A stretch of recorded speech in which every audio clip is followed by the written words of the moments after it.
My name's Andy Kessler, and I'm an astrologer and a psychotherapist and a counselor, and I teach some stuff, and I love music. And I'm here with my friend and teacher, Christopher Warnock of Renaissance Astrology, and he's a very renowned astrologer, astrological teacher, astrological magician, and attorney, and an overall really smart guy. And we're just going to talk about some stuff that I think maybe people will find of interest, and perhaps it could help some people, help open up some pathways. All Yeah, right, thanks, so Andy. yeah, It's man. great to be here. It's funny because I think that really what I want to start with is this concept of worldview. And I think that it's a little weird because people like reality's reality, right? I mean, reality's reality. I mean, just that's the way it is. Right. And what I don't think people recognize is that what you see as your reality is in fact a reflection of your worldview. And the worldview is your philosophy that you consciously aware of, but it's also your unconscious expectations. So if of course, this is the way things happen. It always happens this way, you know, um, that's and worldview is not really something that you create yourself. Worldview is something that's kind of given to you by your society, by the people you grow up with, your family, your friends. And nowadays, the modern worldview is very much what I would call atheistic materialism. So it's like, okay, let's break that down. What really that means is, and this is very common sense, nothing is really real except physical reality and then energy. And of course, we know energy equals mass, E equals mc squared, energy is mass, right? So that's all there is. Okay. And that's the way most people go through their life.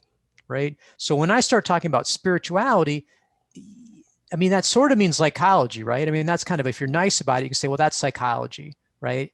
But really, if you push that, you go, what's psychology? Well, that's the brain and that's physical. So the root of everything is physical. If there's nothing physical, then there's nothing there, right? So all this stuff about spirituality and getting into angels and magic and all that kind of stuff, it seems like a lot of garbage. And the Yeah. reason it automatically seems like a lot of garbage is because we know without even being told this that nothing exists except matter and energy. Right. And with that, picking up on what you were saying earlier, this sort of tacit assumption that, if not everything, most things from the past were flawed and or evil and or stupid or deficient in some way, or ancient people were This superstitious is and another dumb sort of and what I call because I don't call it a myth because a myth is like bullshit. But what really is a sort of organizing principle, like a building block, a trope, sure. right? And so Okay. that whole atheistic materialism is probably the most basic trope of the modern worldview. But another one is evolution or progress. Okay, so evolution is in with species, right? So evolution is you start with one-celled things, or you go from amino acids to one-cell creatures, and then you have an increasing complexity, right? And then you end up with humans. We're the top of the peak, right? So that's evolution. So you went from like the most simple thing to the most complex, and things just getting better and better. I mean, humans are the best, right? I mean, Homo sapiens. That's what I love is the official name of humans is not just Homo sapiens, it's Homo sapiens sapiens. So Homo man, sapiens wise. So we're the wise man. Exactly. Like, yeah, okay. Right, right. That's a nice biased view of humanity.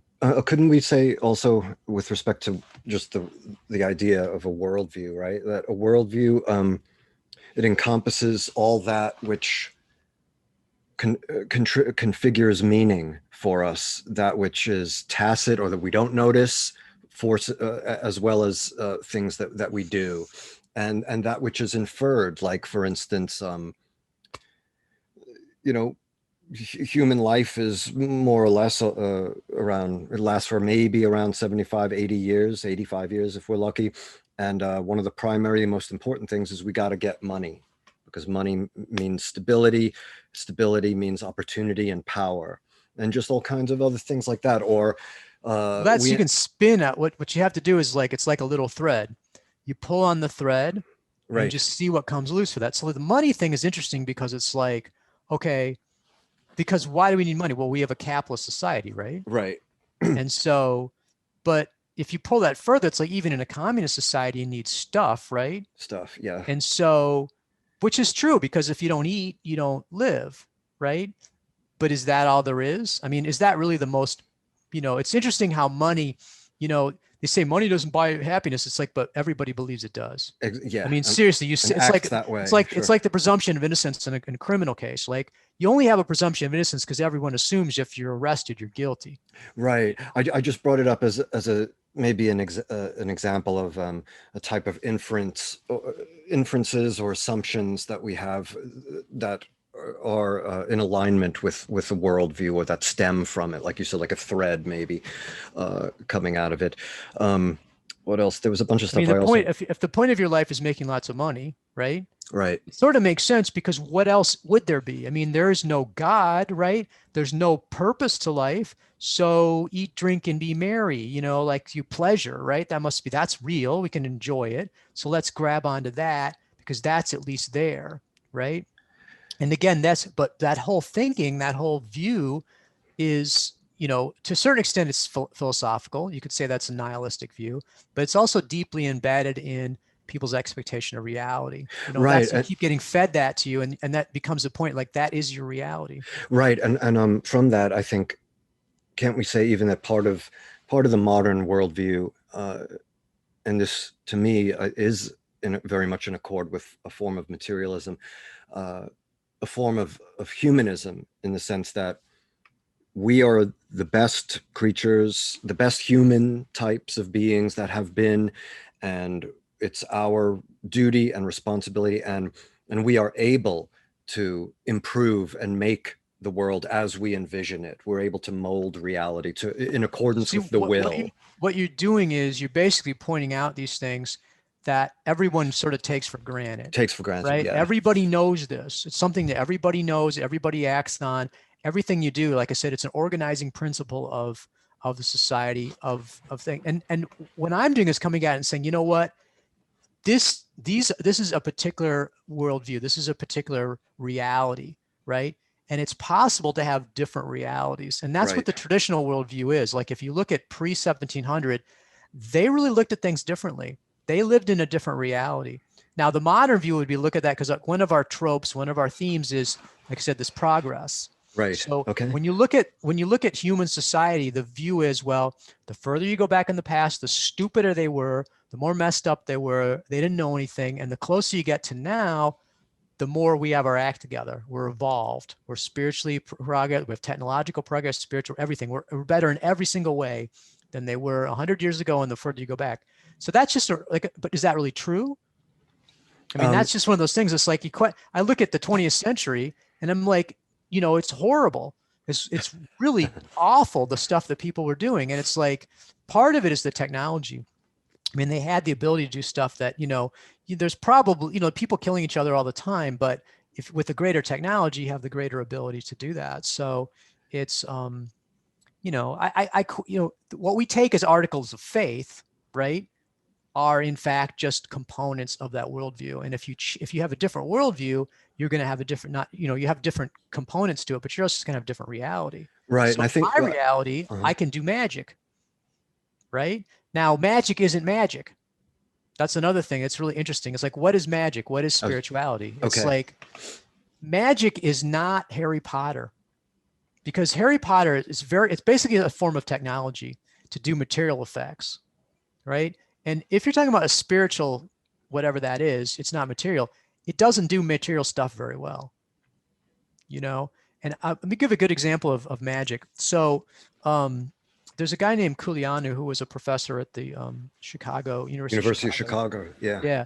And he talks about, he says the modern magician is the advertiser, the marketing, the marketer, the propagandist, and, Donald Trump. I mean, Donald Trump is not consciously really, but unconsciously an incredible master mage, in terms of that mental magic. I mean, he had so much, still continues to have incredible hold on people. What incredible power.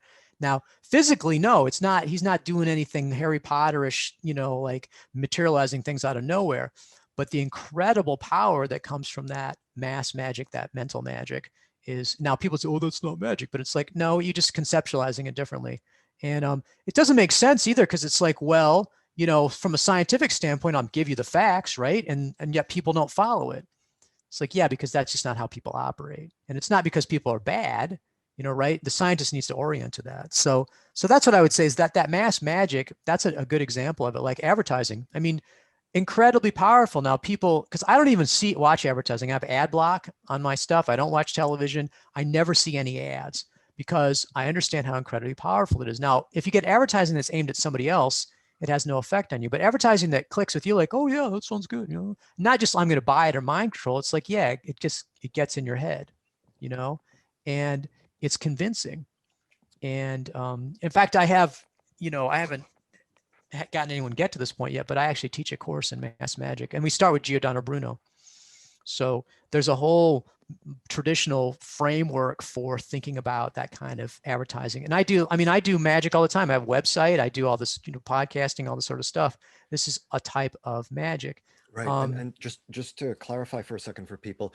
So Culianu was a Romanian scholar of religion and really into mysticism, and he taught at University of Chicago. And probably his best known book that Chris was referring to was called Eros and Magic in the Renaissance, and I believe it came out in the 80s, around 87 or so, and it's really good. And towards the end of the book, he actually gets into what Chris is talking about how marketing, advertising, the use of images, that's forms of magic, right? Because most of the book describes like Renaissance magic based upon images and theory of perception and such. Like it's a really good book. You guys should check it out. If you think about it, it's like, what was I watching the other day? I was watching Raphael Warnock, no relation. He did an ad for senator. And it was really interesting. So what they did for the ad was he was getting all sorts of like attacks from the Republicans. So he does this personal attack. So he does this ad where he's wearing a sort of a puffy down jacket, and he's walking past this picket fence, and he's walking a beagle. And he says, my opponent is saying all sorts of stuff about me. And they said they've taken 25 years of me being a preacher and then taken it all out of context, and they're making all sorts of, personal attacks. He said, but I know that the people of Georgia, are not going to take this seriously, and they're going to treat it the way it ought to be treated as it actually is. And he takes the dog shit in the bag and throws it into the trash and walks off. And I was like, and that ad was super effective, right? And they went back and they said, what's interesting about that ad was, for example, he's black, right? So he's neutralizing a lot of that because he's doing a lot of white stuff. Like, for example, he's got the puffy vest. He's walking this very much suburban sort of street with the picket fence, and a beagle is very white person dog, right? But even then, it's a very, even beyond that sort of stuff, the ad itself is like, look, this is not a guy you need to be afraid of, right? This is a guy who's he's not a frightening person. He's reasonable, and we're not going to buy into the, all this personal attacks. And it was funny too. That's the other thing too. It was a kind of funny ad. And so you look at that and you're like, see, that's because people talk about advertising as being mind control, like beams or something. It's like, no, it's not like that. But what that is exactly what Giordano Bruno or Culiano is talking about. Because you have this series of images, right? Which is him video, right? Him walking. And then you've got the sound that goes along with it. And it's like, what that does is punch people's buttons. Well, we could right? get into Edward Bernays. For the people that were, yeah, exactly, Bernays. But see, it's not conceptualized in modern as being magical, right? It's just psychology, or it's whatever. It's just it's done sort of like unconsciously. I mean, the advertising people don't conceptualize it as anything other than advertising. And but again, from a Renaissance standpoint, from Bruno's standpoint, in fact, that's what you're dealing with. You're dealing with images and sounds, and you're dealing with these emotional hooks and buttons that we're punching. Okay, check it out. I want to say a couple things. So I remember being in, I don't know, maybe third grade or something, and being in Brooklyn in elementary school and being taught in whatever third grade science that there was a guy named Giordano Bruno, and he was a martyr for science because he figured out that the Earth revolved around the sun, and the church burned him alive. And I remember that. And then as I, when I got older and I was exposed to the book by Francis Yates on Bruno, Giordano Bruno and the Hermetic Tradition, a really famous book.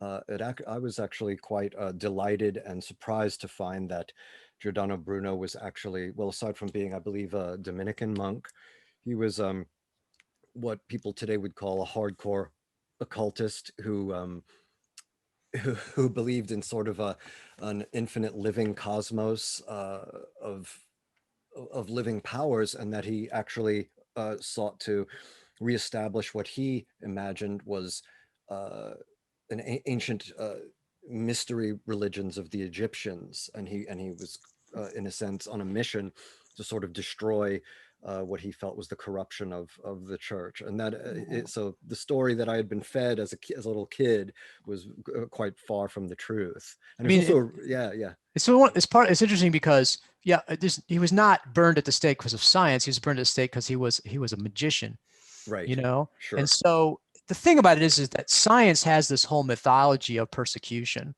right? Even though science is completely taken over as the worldview and everybody accepts its primacy. I mean, you know, this is the thing, because people are saying, oh, science and religion are coming closer together. Not if you're a scientist, okay? It's like we want that seal of approval, and the seal of approval in our society comes from academics and comes from scientists. And that's, if it's not science, it's not rational. If it's not rational, it's irrational. It's insane. So anything that science accepts is true, and everything that's not scientific, if it's unscientific, right, it's false. I mean, that's just kind of built into us. Let's step back for a second. What, to your mind, what is the relation between consciousness and worldview? Are they synonymous? Can we distinguish No, not them? at all, by any means. I mean, consciousness is the most obvious present thing to us at all times, because if you know anything at all, it's that you are aware. Or no, not even that, awareness, right? You can say right now, is there awareness? Let me just ask you, are you aware? Just Yes. test it. See if, are you aware? Yeah, I'm aware. So once you say I, though, that's even going further, but you can just say there's awareness. And that's definitely, because if there's no awareness, there's nothing, right? No awareness, nothing. So that's primal, that's basic. Worldview is a very complex set of, like I said, unconscious assumptions and unconscious views, as well as conscious philosophy, all mixed together. It's a more or less internally consistent, way of looking at reality. Okay. And so, because we have to have a filter, right? If you ever take an acid and you get complete reality, you're just like, I mean, you can't function that way. I mean, the worldview is in a sense like an operating system. I mean, if you're going to run the computer, you got to be Linux or Windows, or you got to install that operating system. So when you're a kid, that's what they do. They install the operating system on you. And that's what the worldview is. It's an operating system. And you can take it off the Linux and put Windows on. So the same thing it's possible to go from a modern worldview to a traditional worldview, or vice versa. So that's the difference, is that consciousness is simply the undifferentiated basic reality. I mean, that's what the most basic reality is consciousness. But how it's perceived, right? Once you get into differentiation, then there has to be some sort of worldview to organize things.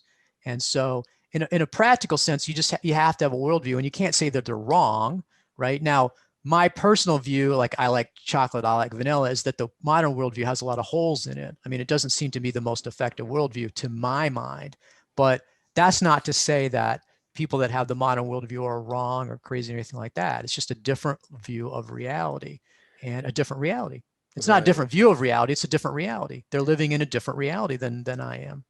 And right. On that note, see, when I was younger, even before I really got seriously into esoteric things, right? I'll call it that for the moment. I was very drawn to this idea, and I think I was first exposed to it through reading C.G. Jung and the Jungians. Because I first started reading that stuff when I was about 17. And but anyway, coming across this idea of the so-called evolution of consciousness, right? Meaning the basic idea being that there are specific forms of consciousness that can be identified, differentiated, and that it evolves, or at least changes over time on the planet through culture. And these people in the modern worldview, right, since it's materialism, right? The primary part of I just said consciousness is primary, right? Okay, right. that would be rejected by a modern. Okay, the primary thing for modern is matter, right? That's where everything comes from. That's the building blocks of reality, are matter. and matter and energy, I guess, are the same thing. So Oh, sure. And those are consciousness equivalent. arises from So the what brain. happens is, you know, you have like electrons and protons or whatever subatomic particles, and then particles like Big Bang, right? Before there was nothing, right? And then there was the Big Bang when everything started, okay? And then you got all this gouts of energy and matter being splouted out. And so then what happens is that you have this evolution, you have this process of more and more complexity, right? And at some point, these matter coalesce, and it is conscious. It produces consciousness, right? So you have unconsciousness first. You have nothingness is what you start with. You're a nihilist. You start with nothing, and out of nothing comes something that's really almost nothing, and then it becomes less and less and less and less, and more and more and more and more and more something, right? Right. And so you get to a certain point where consciousness, it's just part of what they call an epiphenomenon.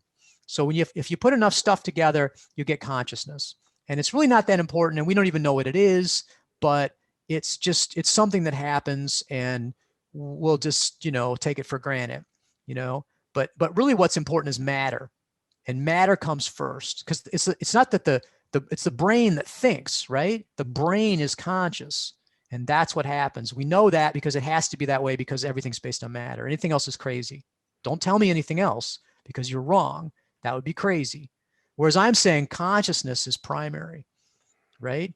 And that what we appear to see as matter is not even really there, right? It's just a apparent differentiation of consciousness. And so that's my non-dual tantra, my Buddhist side talking. So that's kind of coming from the other direction. Now, science, backs what I'm saying up to a certain extent, like I said, because if you go into a material object and you zoom in on it with an electron microscope, there's nothing there, right? It's empty space. In fact, it's lines of force, really. I mean, the reason my hands come together is not because they're solid, but because the electrical fields or whatever can't intersect, or they don't appear to intersect. So, this Newtonian reality that we have, this sort of, solid stuff bouncing into each other, is only even true at its particular level, even on the quantum level, but quantum is used as a lot of ways, sort of like gobbledygook. I just feel like a lot of that's not spiritual. There's no beings there. It's still dead, so that it's interesting, but it still doesn't really, you're not really departing from the modern worldview. You're still into that atheistic materialism. It's not really a major change in the narrative. I came across a good image that was in a book by this guy Owen Barfield. Do you know who he was? He was one of the No. Inklings. He was a friend of J.R.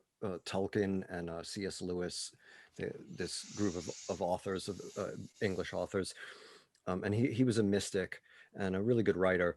And he, in one of his books, I think it's called Saving the Appearances, I read it a very long time ago, he's talking about, well, he's writing about this idea of a shift or change in collective consciousness. And he talks about the European Middle Ages, and he likens the nature of consciousness of a person of that time uh, in terms of religiosity, right? He says something. It's like a person wearing a cloak, where the cosmos was experienced as enveloping enveloping people in sort of concentric circles, just like what we might call, the Yeah, the great change, spheres. the spheres, the great change of being. But I always remember that image of it almost being like clothes that you wear, that perception of the human condition and of what we were, what they were, was as akin to being clothed in layers and layers of divinity or something like that, and consequently going the other See, direction too. what I like about the Buddhist stuff is that I love, and you can't be a Buddhist really without anatta, no self, Right. because as long as it's like there's a being here and it's the primary focus, right? And it's having consciousness and it owns this. It's like, no, it's like, this is I'm a whirlpool, it's this temporary patterning that from a certain perspective has this internal coherence for a while, right? but really it's part of the stream, and to point to ourselves as real, right, is to make everything else unreal, and to not see the total coherence, the total patterning that's taking place. I mean, these are all just patterns in the mind of God, so to speak. We're all thoughts, and the whole worldview thing, like I says, is a big thought, right? And we're just manifestations of that. We're just playing out was when you see what the worldview is, it has to play. There's a really interesting, Kuliana had another really interesting book, and it was Gnosis. Tree of Gnosis. And the only thing I read in there is the introduction, because it's really awesome, because he talks about Flatland, which was this sort of 19th century kind of fictional thing where the people were 2D instead of 3D. So think of a spoon entering the reality, right? You get this little point, and then it would get like a kind of a half circle and get wide, and then it would get thin again, and then you'd have this long kind of, not even a cylinder, because they don't have cylinders, you know what I mean? So you're getting this sort of one face of reality. So he goes through and he classifies all the different types of heresies, right? And like Christ is human, Christ is God and human, all these different variations of that. And if you look through, there's every single one, all the different possibilities play themselves out, right? Once you start up with a characterization of God and man, right? And then you have how to fit Christ into that. You have all these different possibilities. And in reality, every single one of those was tried out, right? When you look over the whole, and so what is it other than the fact that once you get that initial patterning set up, it's like, again, spiritual, like once you have sexual reproduction, you've got male and female, right? Like with the one-celled creatures, when they started doing that, they took their genetic material and put it over to another thing instead of being producing by fission, right? You got fathers, right? You got fathers and sons. You've got that whole thing just is already preset, and we're just seeing the playing itself out in time, right? So when we take ourselves as primary, right, that is taking a particular stance, and that's taking a particular view. But it's like things don't have to be seen that way. And in fact, I think they're more accurately not seen as that way. And so it's funny because the nihilist stuff is like, there's no meaning, but you create it yourself. I'm like, that's kind of half-assed meaning. It's not really very meaningful, is it? If you just because you could always make it up. There is no meaning. I mean, it's not really real. So even that's really kind of like a sedative almost, because the reality is there's no meaning in that. And that's just horrible. Whereas I don't find that. I find my life to be intensely meaningful. And a lot of it is because the less I focus on myself and the more I doubt the existence of myself and see, for example, as a lawyer, right? My job is what I've done to a great extent is to make precedent. And when you make precedent, it's sort of like there's a sort of an empty, like in landlord tenant, not very many tenants litigate. They can't afford lawyers. So there's not a lot of law in a lot of areas, but the broad strokes are there. So what I did was go in and fill it in. So it's almost like, in the cathedral, I'm helping to build the cathedral, and like, okay, Chris, this is empty here. We need an arch. So I went in and I built the arch, right? And I carved it and did all the stuff on it and set it up. So, okay, now people can go in and out through this door, right? So that's how I conceive of myself. Same thing with the traditional astrology. I'm just one more link in that golden chain, right? I'm not a great genius. The modern view is you're a genius and you create it yourself. I'm like, no, I haven't done hardly anything myself. I've done maybe one little thing myself. And everything else, what I've done is I've learned it. I learned a methodology, maybe create an infrastructure for it. And then I teach it, So I feel like I'm playing my role in this great, lineage. And so that, to me, that's a traditional view, that you're a part of something greater than yourself, and that you as an individual but the modern thing is I'm like Picasso, I'm a genius. I invent everything myself, and I'm a genius all by myself, and I live and die on my own thing. It's like, that's, I don't know how many people can really do that. And I also think it's kind of a lonely place to be. A lot of those sort of artist genius stuff, they seem to be kind of unhappy with it. But it's just, that's a trip, and that's part of that modern archetype of the self, of that sort of stuff. So it's not, people think, oh, I came up with this on my own, but it's like, it's the same old stuff. And people that do that all the time. I've had 10,000 people come and say, oh, I thought of this up. And I'm like, yeah, you and 10,000 other people, because it's just part of the modern worldview. You're just playing. What you're telling me is just the same thing I hear from everybody else. They think it's individual. They think they thought it up themselves, but it's just the natural consequences of that modern worldview or the traditional worldview. Right. Okay, so this maybe is a good time to bring this up. So, what is divination? What's What is divination? divination? Yeah, and Here's the thing. why do you do it and teach it? If you had, again, if a modern worldview, everything's random, right? Unless it's Right. physical laws. I mean, the sun rises in the east and sets in the west because you got a physical body out there and it's, it's physical laws or whatever. Other than that, there's no way to predict anything. It's totally random, or laws of probability. But, you can say at the casino, okay, these are the odds, but you can't say what the next card is. I mean, if you're counting cards, you can, that's physical reality. But if you don't count cards, and you're just looking at probability, there's no way to say what the next card that's going to turn over is going to be. It's going to be random. So they say. I mean, that's one of the tenets of a modern worldview, is that of randomness. I don't see randomness. I see incredible patterning. I think everything's patterned.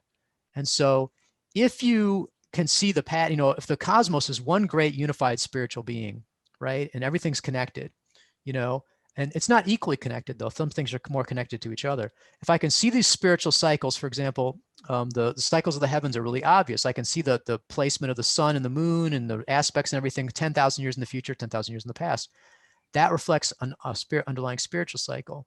And so if I see that underlying spiritual cycle, I can see the things that are affected by it in earthly affairs. Like, so for example, if someone asks me, will I marry X? I can take a chart of the question, see where the planets are, and I can see that spiritual cycle that's controlling or influencing them as well. And I can make a prediction on that. So that's the thing, is that divination can only work if there's things are not random, that they're in fact patterned, and in fact that there's a spiritual patterning to everything. Right. Good. And that's the real root basis of divination. So if you say that's impossible, that's ridiculous, all you're saying is I have a modern worldview. You don't prove anything. You're just being clear about, okay, that's my worldview, which again, there's nothing wrong with that. And so in your worldview, divination doesn't work. Right. Okay, that's great.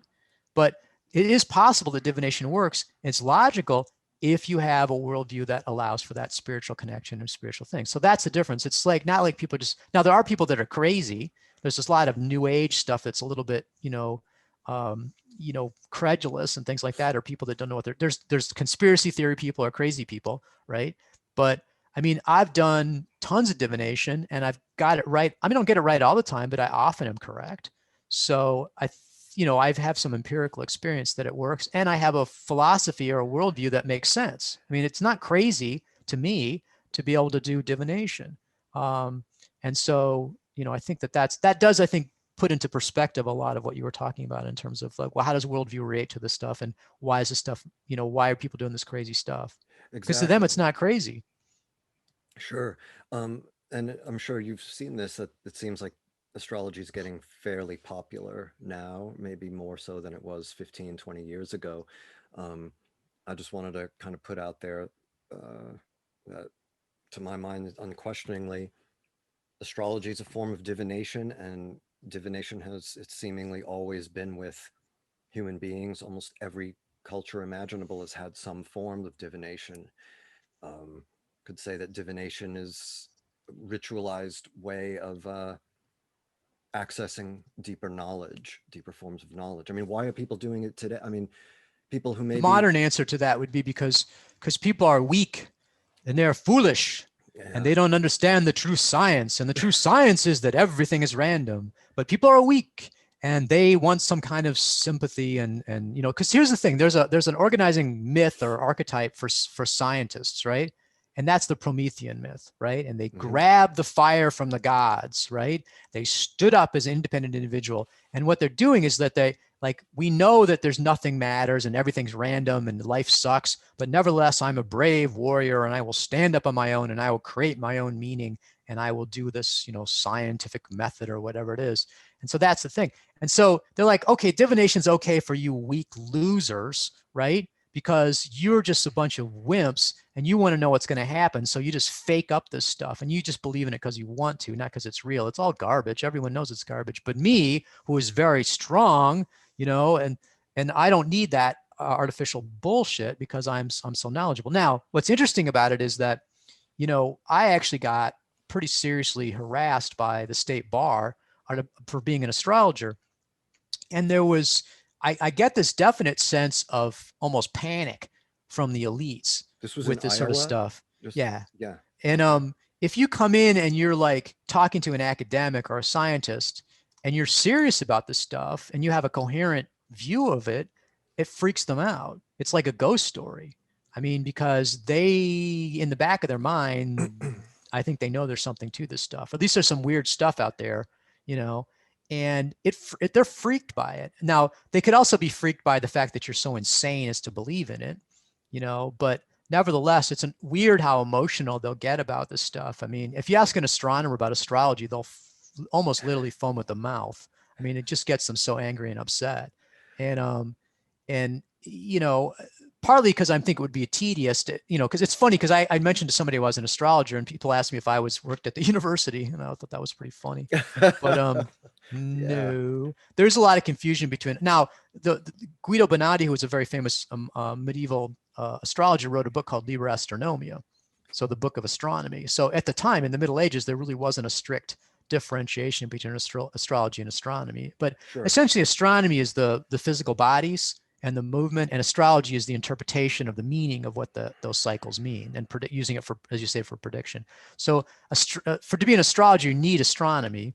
Astronomers, though, don't want to have anything to do with astrology because, again, it's impossible. Like I said, it's ridiculous to say, because if you look at the causality, there's no beams or gravity or sunspots or whatever. There's no connection between the position of the planets at your birth and the events in your life, other than the fact that they correspond. Yeah, that's what's weird about it. There's no scientific causality. There's no gravity or sunspots or anything like that. And so that's one of the problems for modern astrologers, because they are basically, they're like, I believe in God, but I'm an atheistic materialist without realizing it. And they'll layer their whatever they're doing, their magic or their astrology or whatever, tarot reading or crystal chakra counseling, on top of atheistic materialism. And so they'll come up with some weird explanation for it, like Scientology, you know, or Christian Science. Okay. You know, they like the name science because it has a lot of authority, but they don't, you know, so they have some kind of weird hybrid of, you know, science and scientism or whatever. Well, And let's not tar everyone with the same brush, but maybe we'll get in. I'd like to I get can, into. well, Scientology, I apologize. No. I don't want them to come after me anyway. They're like, they hate it when you say bad things about them. So I'll withdraw whatever I said about Scientology. And you know what I mean about modern astrologers. But I love modern astrology insofar as, like I said, I want to dump on it completely because I do it. I do psychological natal astrology, and it works really well because what they do is they say, okay, the planets, the patterning of the planets reflects the patterning of your psyche. So you can look at, for example, the sun as being, say, your basic personality and what sign it's in, and that gives a quality of your basic personality. So if your sun Aries, right?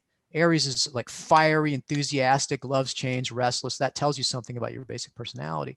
So each of the planets then is like the moon is emotions, Mercury's thought.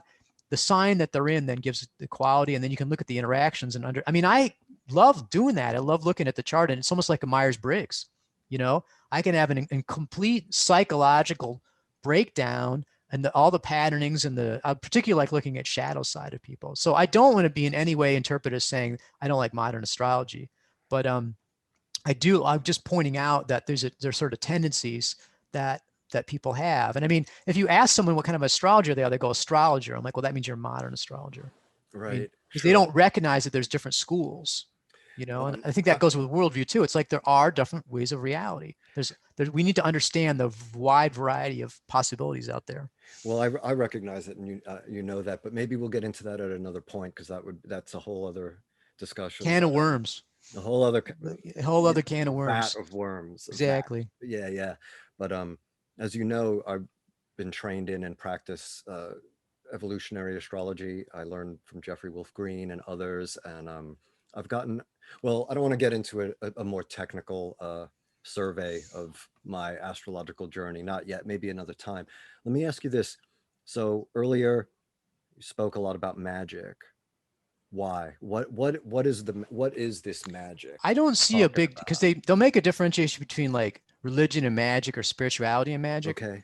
To me, I think that they're basically the same thing. It's spiritual, right? So working with the spiritual energy or spiritual beings or spiritual, you know, it's the spiritual.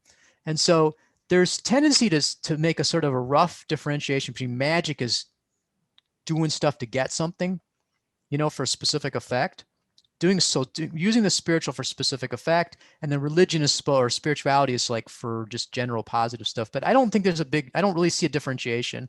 I think those all blend together. I don't see a whole lot of difference between going to church and doing a novena because you want to heal your sick uncle, right? And then doing a magical spell to heal your sick uncle, And now, Sure. again, if you're Catholic or whatever, then you'd be like, oh no, there's a huge difference. Now, whether it's positive or negative, yeah, that's important. I mean, you can do spiritual things to hurt people, and you can do spiritual things. I mean, the Catholic Church, pre Council of Trent, used to have, like, every year they'd curse the pests, agricultural pests. You'd have a mass where they would do all the curses on the agricultural pests and stuff and zap them. Right. I think it's great.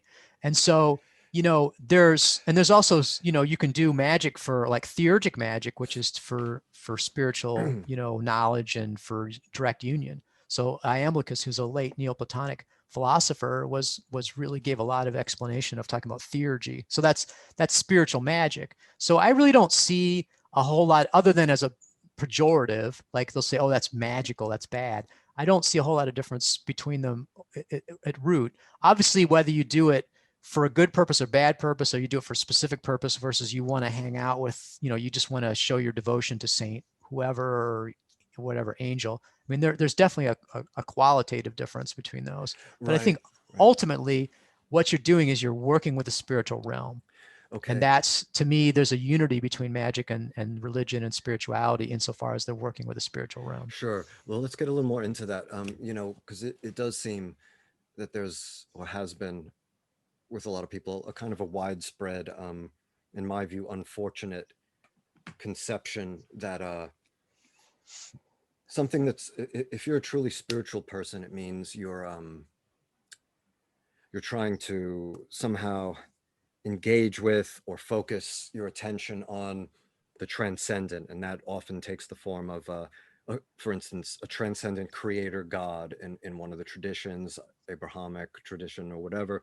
But magic is not doing that. Magic is results oriented. A bunch of years back, I was kind of talking about this with a friend of mine who isn't into spiritual stuff, and most definitely is not into divination or magic. And we were discussing, like, well, what is spiritual? What does it mean? And he just kind of looked at me and he goes, people who work with spirits, right? Which is, of course, so obvious. But it seems like no, that's what I would say. I mean, if I was going to ask you what's spiritual, I mean, the thing about it is that lots of people have different definitions. Lots of people have different approaches. I mean, I personally don't do anything to hurt anybody.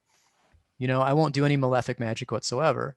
And it's like my focus is less on trying to get specific stuff than to try to be as a good, be a good person and to try to help people, and, more focused on my spiritual, to become enlightened.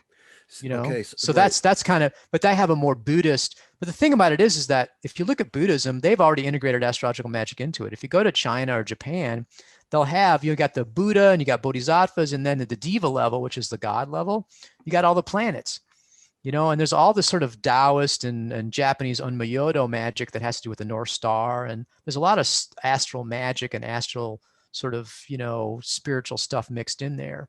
And so it's an easy kind of mix. And, I have a more of a Japanese or Eastern approach in the sense that they're like not, because people say, oh, I converted to Buddhism. I'm like, that's not how they think about it. They're like, you can be Buddhist, you be Shinto. I mean, they just do a lot of stuff. They don't have like a sole identity as one thing. And I like that. And I think a lot of people, I mean, it's very syncretistic, which I'm not totally wild about syncretism, but nevertheless, in a superficial way. But I think that, I do a prayer round every day that consists of I've got a Buddhist altar that's right behind me. You can see the Buddha. And I do Buddhist, and then right behind my head there is a Shinto Kamidana, which is a Shinto Japanese. And then I do a bunch of Hail Marys, and then I do the Muslim Fatiha, and then I do the planet that rules the day. So that's my typical. Now, yesterday I did the seventh mansion because it happened to be the day when the moon was in the seventh mansion. So I did that too. So that's very sort of like syncretistic, I'm combining all that stuff. Now, I've been initiated in all those traditions, right? And they fit for me. It's not like I just randomly put that together. And I did a lot of divination or thought or meditation and contemplation before I mixed all that stuff together. But nevertheless, to me, it all works. There's all compatible. And Right. and when I pray, it's interesting because on one hand, I'm praying just because that's what I do, right? It puts me in a spiritual state of mind. I think it's useful to have a daily practice. It's also not what I want to do. I mean, it takes some discipline, so that's useful. But I asked for, basically, I'm asking for, like, I'll even get specific, like heal my cat was sick. He had the sore. So I'm like, heal my cat's sore. I'm just asking Mary for that. I mean, that's okay. But mostly it's like, everyone happy, healthy, pray for certain people. I have a list of people that I pray for. And it's very traditional. I like the Catholic approach. You know what I mean? I'm much more, I'm the Christian stuff doesn't totally resonate with me. It's definitely a true spiritual path, that can be found in Christianity. But I do like the Catholic stuff more, or the Orthodox stuff more. They have more of the, ritual and magical elements that I like. Let me interrupt you here. This is great. So here's something I want to know. To your mind, to what degree does an authentic spiritual path or practice have to be teleological, meaning that it has a goal, the goal being to elevate, to expand, to purify my soul, my mind stream, my to transform. If you You get what I'm are saying, what I'm asking? Buddhist or non-dual tantra, right? You would say that if you have that approach, you have a very imperfect understanding of reality, because reality as it is right now is perfect. Everything is here right now. You're conscious. You are everything. You're the all, right? And it's perfectly the way it should be. And insofar as that you see it as not being perfect, it's like, because you're just not conscious of it. You're not aware. And so the more you try to be aware, it's like trying to fall asleep. Gotta fall asleep. Gotta fall asleep. It's like, then that just perpetuates the confusion. And so the only way to be enlightened is to be enlightened.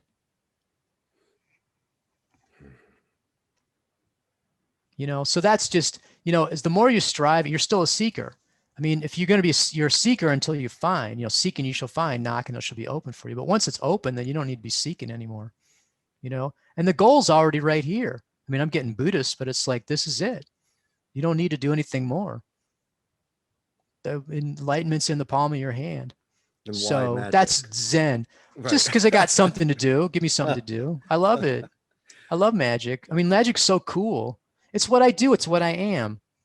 It's like, on the other hand, it's useful for spirit. I mean, like saying, why am I a lawyer? It's like, well, I mean, it's useful to be able to do stuff, right? I mean, I can apparently accomplish things with it. I mean, in the reality where I do X and cause Y, I mean, I suppose there's, when I'm seeing that, it's like, you can do things useful. But part of the reason I'm a lawyer is because I love it. Same thing with astrological magic. I mean, I'm completely have the mind for it, and I completely have the psychology, the personality for it. I mean, I'm perfectly suited to the two things that I do.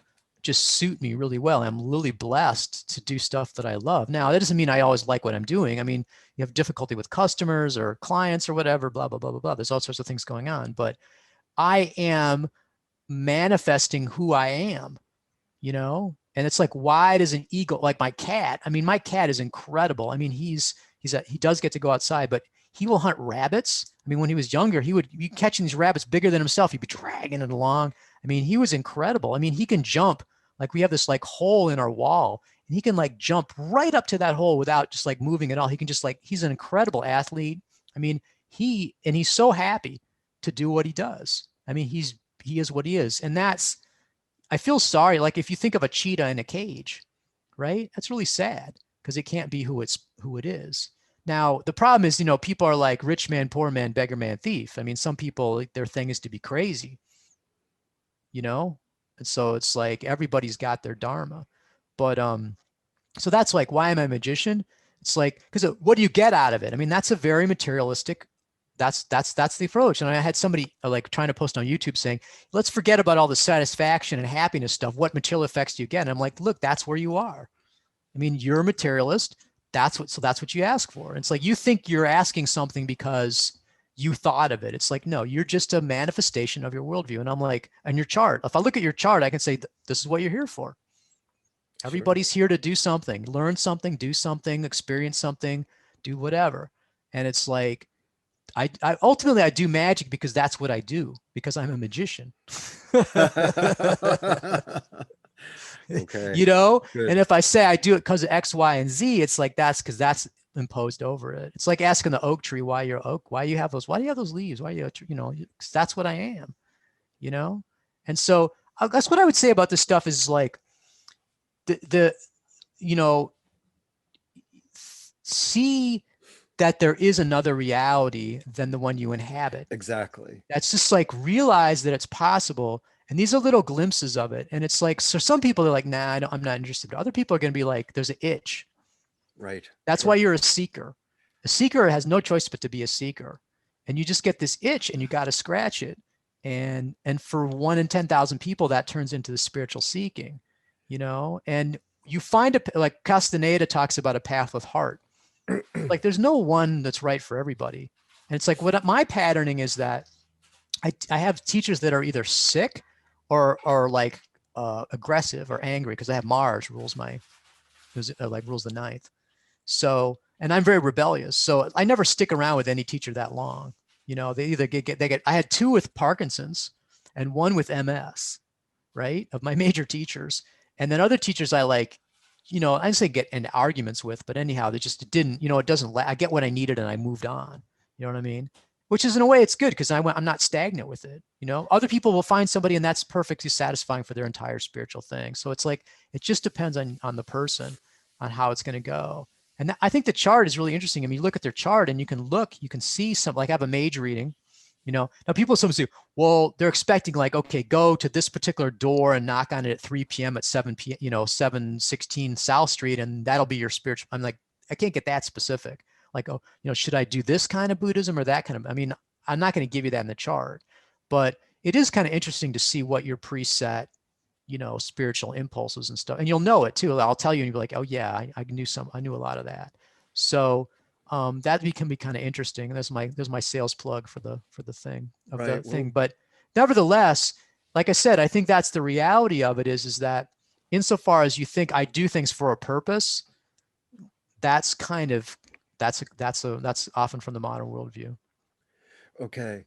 Right. So I'm modern in that sense that, so for instance, if you asked me, well, why are you an astrologer? I would say, because through a lot of years of experience and practice, I actually was able to understand that astrology can be a tool in a far greater and more fascinating journey of discovery.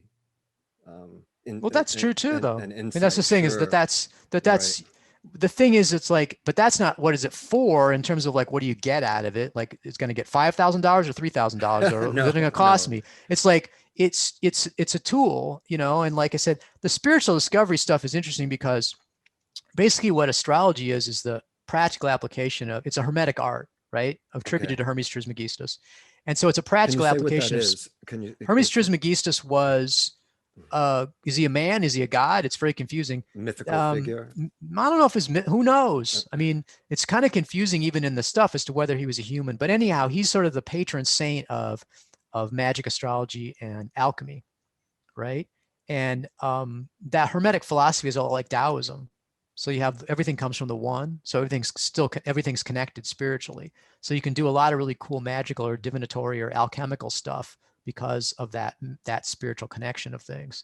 And so basically a combination of Greek or Egyptian sort of spirituality and science and everything. And Right. about 1 AD, very interesting period under the Romans. So that's kind of when the earliest manuscripts appear to date. It could be a lot earlier than that, but that's when the earliest manuscripts, the Corpus Hermeticum is about 1st to 3rd century AD. So, and this is sort of the hidden undercurrent of Western esotericism. I mean, every time people get into Hermetic stuff, then you have this incredible efflorescence of civilization and esotericism, like in the Renaissance. So it got Hermes Trismegistus, the Corpus Hermeticum, was translated by Marsilio Ficino, and that helped set off the Renaissance.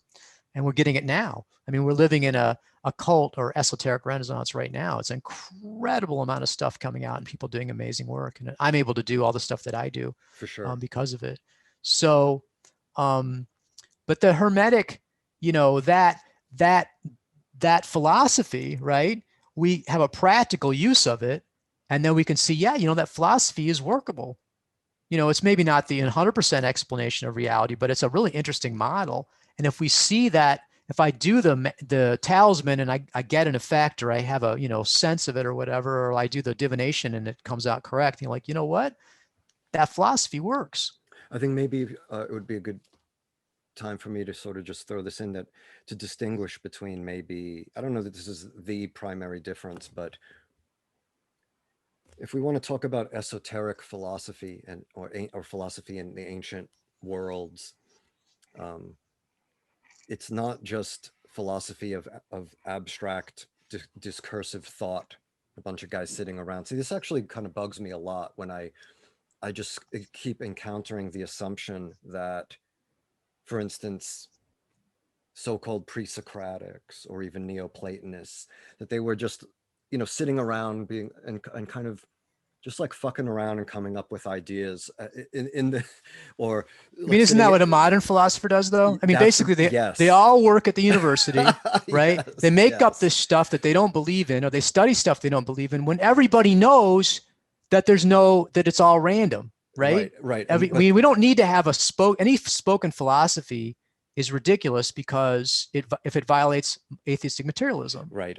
Because that's reality, and conflating this. And so I just wanted to put this out there to people that ancient philosophy, it's bound up with inner experience and well, the transformative word philosophy practices. means love of wisdom, right? You know, and it's just, here's the thing, like, so as an attorney, because that's my template for being an astrologer. Because as an attorney, see, it's very interesting because it's not ivory tower, you know, entirely, but it's not un-ivory tower either. So for example, I'm an appellate attorney. So when I do a case, what I need to do is to dive really into the legal, you know, the sources and look at that. And they have you know, there's philosophies, there's laws and everything we look, and it's not random. So I have to have a deep theoretical understanding of the area I'm dealing with. But then I need to take that theoretical understanding and apply it in a practical matter to the case, right? And I have facts, I have clients, I have a judge I have to deal with, I have the Court of Appeals or the Supreme Court I have to answer to. And so I have to be able to apply that theory in practice, right? And then if I do a case and we win and say it's in the Supreme Court, it makes precedent. So that makes law as well. And that has a theoretical, you know, philosophical quality to it, because they have to think about it and realize it's a great application to, you know, other similar cases. So that's what I like about it, is that it's both theoretical and practical. So it's applied philosophy really is what I do. And it's not just like, you know, making stuff up that's garbage, right? It's actually because it has to convince people. I have to go in there and I have to convince a judge, or I have to convince a whole panel of judges, right? That this is the right way to it's a power thing too. I mean, you're talking about incredible power to be able to decide a case. And so it's a lot of power, a lot of politics, but the philosophy is in there as well. So that's sort of my model for what I'm doing as an astrologer. I mean, again, you can read the theoretical sources, you can read the books, you can understand it theoretically, but then you have to go and actually do the election or do the divination and come up with a practical result, you know, if that's what you're into, or come up with a correct answer. And so again, that's what I like, is that, and that's very mercurial or hermetic too, because it's liminal, right? Hermes always likes the in-between stuff. He never wants to be, you know, hammered down. He's got to have his cake and eat it too. So the boundaries and that's why astrological magic is so great, because astrologers, they want to lay back and predict things. They don't want to do anything. They just want to see what's going to happen. And magicians just want to take action. So an astrological magician is really weird, because they have to have will and take action, but only at specified times and for specific purposes, you know, as laid out by the heavens. So it's very hermetic, because it combines both the magical and the astrological approach. And that's what I love. I just love to be in the middle. You know, you can't pin me down. And I do have a very strong rising Mercury too. So it's a definite quality of that I relate to. So just to clarify for people who may not really get what Chris was saying. So when magicians take action, so we're talking about rituals typically. doing Yes? something, Typical. just Okay. doing something. I mean, what they're trying to do is to cause an effect. I mean, that's what I would say a good rough definition of magic is causing spiritual effects. So causing effects spiritually. Now, it's a lot easier to cause a spiritual effect with a spiritual process, right? If you're expecting bags of gold to materialize, you're probably going to be disappointed. But I'm giving you an example of a little magic, which people aren't going to think is magic. But I I got a generator, and I decided instead of having a generator run on gasoline, I was going to run it on propane, right? And so I swapped with the guy to do a propane conversion. So now my generator runs on propane. So we keep it in the shed, and the shed gets iced in the wintertime. So I said, I better take some of that propane out, but I didn't just want to leave it outside, right? So what I did is I took the propane and I locked it. So I got a lock on it and everything, but I also covered it with plastic, white plastic. And so it's up against the white wall of my house, covered with white plastic, kind of irregular with snow. It looks like nothing. It's camouflage. So no one, but it's just like, it's not going to attract attention. You know what I mean? It's like anything with trash. I learned that it's like, if you put it in a trash bag, people ignore it, right? It's a great way to disappear something, So a lot of like camouflage is a type of magic, right? Because you blend into the background. So it's an excellent form of psychological. That's not magical. It's like, because what you do is they get this sort of like definition of it. It's like, okay, it has to be this, it has to be this, it has to be this, and it has to do this. And I'm like, well, then you're not going to get anything, Real magic. I mean, if you think about it, Trump's magic, incredibly powerful, right? Now, the problem with Trump is that he's doing the stuff to the audience, but the audience is doing it back to him. Because if you think about it, he would throw out a lot of stuff and they would only go for certain things. So he is controlled by the base as the base was controlled by him. And in fact, it's together, that psychology, that's a unity, but it's highly magical. I mean, I look at that and I say, that's an incredible example of modern magic and it's very powerful. So that's not magic. I'm like, okay. I mean, you can define it away any way you want to, but to me, that is a type of magic. And like I said, Giuliano backs that up in his Eros and Magic and Renaissance. And what you just hit on was something I kind of wanted to put out there as well. And that is, I don't know how to say it, the mutuality, that it's not, when you're doing spiritual work or the spiritual path or whatever you might call it, or soul-centered ritual or whatever, we got to get away from this idea that it's one-sided, that I am doing this, right? And it's me, and then I get these effects. Now that may happen, and you can just have that model, but I think that once you really get into this stuff and you go deeper with it, you understand that, I mean, it's the same reason that... See, I wouldn't say it's not really. See, there are different possible models. Okay. And for each model that you use, there's pluses and minuses of that model. All right. Right. And that's what I would say about it is that, if I'm hungry, right? I'm like, okay, I'm going to go to the store and get some milk and scrambled eggs to make scrambled eggs. Right. Right. And that's a perfectly reasonable model for that particular purpose. Right. Right. But if you're like, I want to be happy, so I know what I'll do. I'll go rob a bank so I have a lot of money and that'll make me happy. It's like, that ain't going to help you very much. You know what I mean? Or like, my girlfriend, I'll just stalk her and, I'll make her love me. It's like, again, that's not going to be very effective. You know what I mean? It's like, it depends on and even the goal oriented stuff. It's like I have just, as I gotten older and more steeped in Buddhism, it's like acceptance is really powerful. And it's like, instead of being all freaked out, it's like, the other day, my wife was having some car trouble. And so we'd have trouble with car starting in the wintertime. So I had to jump it for her. So she's like, and I had a lot of other stuff I had to do, but she just came in and said, oh, the car's not starting. I said, I'll go with you. So I went with her and, stay in the car and everything. And, and it's just like, I don't know. I just got to a point where, because previously I would, I don't want to do it. But I was like, no, she needed me. I did it. And it's like, and that was not from me working on it. and trying to be a better person. It's like, that was really a matter of grace. I've just been prayed for so long that God would lift some of that anger, and some of that selfishness from me. And I have, it's worked, and it's like an acceptance too. So it was so much easier because I just went and helped her, and that was great. And if I'd been like grumbling about it, or, if she'd gone and had a problem or whatever, it's just like, it's, but it's a balance too, because the standard modern idea of a saintly person is a doormat, right?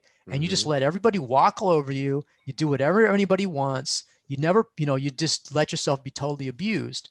And it's like, that to me is not very, I mean, I think, if someone's trying to break into your house and you stop them from breaking into your house, you help them. You know what I mean? Why are you helping someone be evil? It doesn't mean you have to kill them or something like that. But I mean, it's like, if you're able to, you know, set things like, for example, like locking things up, like lock your door so people don't steal stuff.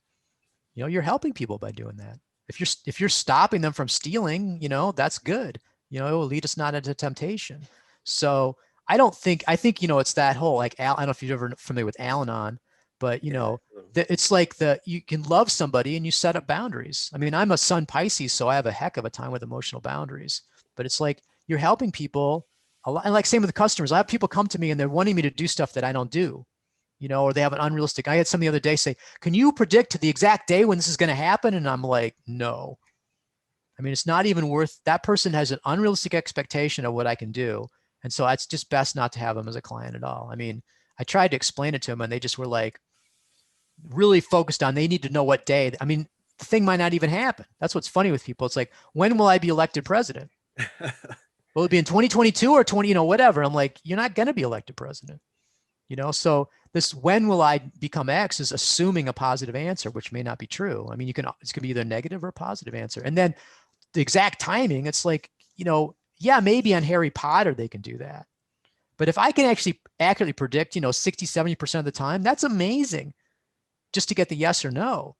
But the expectation that you can go ahead and then do the exact date. I mean, they'll say, oh, so-and-so did it. I'm like, well, you need to go to them then. I get a certain amount of that, like, oh, well, this astrologer used to do that, but he's dead now. I'm like, well, you're just out of luck then. You're just stuck with my useless ass, because I can't do that, Okay. And it's just, I mean, it'll be funny though, because what'll happen is, when I'm gone, people are like, but Chris Warnock used to be able to exactly predict the stuff. And you're not as good as Chris Warnock. It's just like, one of the reasons I like to do it in writing, I do all my readings in writing, is that I have a record. And so if people do the results, I'll come back and write the results. Then I have a file that's got, 500 readings with the results on it. And that's very empirical, because I got the chart, I've got the written reading, and then I got the results. And so there's no problem with, oh, I misunderstood, because typically a client will either over or underestimate your accuracy. And that's another thing that, I mean, just because I'm kind of doing a woo-woo subject doesn't mean I have to totally throw empiricism and stuff to the winds. And again, my legal training, if you study with me, you realize it is like almost like a legal brief. I mean, I'll make you do citations and stuff. And, it's like, it's really a very rigorous study, but it's a rigorous study of learning how to use your intuition together with these tools. I mean, essentially what we're doing is synthesis, right? The modern approach is almost always analytical. It breaks everything down and sees the meaning in the little pieces. What we're doing is a synthetic process, right? And typically what you're doing with a chart is you're looking through the chart. You're trying to see the underlying patterning of the gestalt. I mean, when you do a natal chart, you see the underlying patterning of that person, right? That's why they're kind of, I only do one a day basically, because they're so exhausting to do. And even with the horary, you're seeing that situation. The horary is, you ask a question, a specific question, then you get the reading of that answer to that. And so it's like, it's an intuitive process, but it's a very guided intuitive process. Exactly. You're going to get about 70% in a horary or so, 70% of the answer from the chart. And then the rest of the 30% is going to come from your judgment and intuition. Okay, so just to clarify, in case people are a little confused by this, so there are many different kinds of astrology, and there's natal astrology just as one primary one that everyone kind of more or less probably understands, which relies, we create a chart based upon the moment of your birth, birthplace, etc., and that gives us a lot. That will provide us a great deal of insight about a life, about you. And then horary astrology is a discipline of astrology that is the chart of a question. So it's dealing with answering one specific question. Typically, it's the chart's constructed by the astrologer when he or she understands the question. So just wanted to throw that in Yeah, there no, in that's case. again, it's like a lot of this. I'm coming from this level of like total professional intimacy with it, as opposed to somebody who's Right, never right. even Just heard of it saying. before. But this Yeah, is the thing: is like it tends to be astrology. When people say I do astrology, they're like think of modern, what's called what the school is modern astrology that does psychological readings of natal charts. And so there are other schools like Vedic, which does the Indian astrology, the traditional Western astrology that I do of the Middle Ages and Renaissance, and there's also Hellenistic astrology, which is a Greek and Roman form of it. certainly. And then there are Eastern forms. Yeah, there's Eastern, Tibetan, and Well, Chinese, but that's exactly. pretty much it. Everything else is pretty much modern under another guise, like Mayan astrology or whatever is, they don't know. They really, I mean, I don't want to cast aspersions, but a lot of the stuff is pretty much modern astrology. But Okay. even so, I have a student of mine who studies Uranian, and it's very highly predictive, which Yes. is not Yeah. not a natal psychological approach. So there are other. Now, even then, they're an atheist and materialist. So I was talking to him about that today, and he's like, "Oh yeah, yeah, their causality is energetic. They're still looking to be. They think they believe it's scientific, which the scientists don't accept. Right. It's just one of those things. Whereas I throw in caution to the winds and say, no, it's spiritual. There's absolutely a horror in particular. You're asking a question and you get the answer from the time of the asking of the question. I Right. mean, where are the beams for that? I mean, that could only work if the entire cosmos, everything fits together. Not a leaf falls without there being a patterning to it, and without there being a spiritual cycle that it relates to. And so Sure. that's Excellent. my experience of reality, is that it's not random, that it's not meaningless, that it's in fact super highly ordered, and that it's very meaningful. Now, I don't always know what it means, because that's Sure. the other Of thing too, is course. that I'm like, my wife and I have this thing called looping. And so stuff will come up. Like, it was funny because I was like typing somebody's name, right? And in their address, like a customer, and typing in it was like Michigan. So I'm like, Michigan. And then I'm listening to, I have this, YouTube is running its random thing, and it was doing Wreck of the Edmund Fitzgerald. And just as I typed Michigan, he said, and then he starts singing Michigan, about the Lake Michigan. He goes through the Lake Superior and Lake Michigan and Lake Erie and Lake Ontario. So I just hit Lake Michigan as I'm typing Michigan. I'm like, I mean, what does that mean? I mean, I don't know. It's sort of like the tip of the iceberg. I mean, I think it's meaningful, but what that meaning is, I don't know. Whereas atheist materialist say, oh, it's just random. I'm like, well, I don't know. I mean, he had some really weird stuff. Like, I remember when I was in DC, I was having this discussion with this friend of mine about the Black Dahlia murder, which is like in the Hmm. 40s Yeah. in LA. Right. And so I get on the subway about maybe half an hour later, and I'm staying on the subway, and someone's there with a book and Black Dahlia murders with that book. So it's like, okay, I mean, you can just go, oh, that's random, that's a coincidence, all you want. And but to me, a lot of that stuff is like, they'll be like the dreams where you're saying there's prophetic dreams. You're talking about giving an example of a friend with that. And it's like, that gets to the point where you're like, that's hard to be, oh, that's just random, you know. But if you see meaning, if meaning is, if that's part of your worldview, then you'll start seeing it, and if Yes. meaninglessness is part of your worldview, then it will be meaningless. I mean, the Right. facts are kind of irrelevant. You know what I mean? Well, you're not really, all you have is the filter. It's sort of like the JFK assassination. People's opinion about the JFK assassination doesn't say anything about what happened, because the facts are sort of indeterminate, but what it does tell is the filter, right? You can tell what kind of person they are from what their opinion is of the JFK assassination, right? And because, like, for me, I'm like, well, I mean, it seems to me that it's possible that there was a conspiracy to assassinate the president. I don't think that the United States is immune to that. It's like, it's impossible. The United States, I mean, like, that seems like it happened. Other than that, I'm not really sure what happened. You know what I mean? But it seems to me, certainly, but a lot of people would be like, no, it's impossible. That could never happen in the United States. Maybe not anymore. I mean, maybe after 2020, people have a little bit of a different idea about what's possible in the United States. But um, again, that's what I'm saying. It says more about the filter than the fact. Oh, just the facts. I'm like, really, the facts are unimportant. It's the filter that's important, and the filter is worldview. Right. Excellent. Maybe we should stop there for now. Good, I excellent, think it's good so far. So cool. Well, look, excellent. thank you for doing this. I And think that you're gonna clip this out, right? oh, You can stop the recording. let me see. Stop the recording and we'll talk a little bit. Okay. Stop.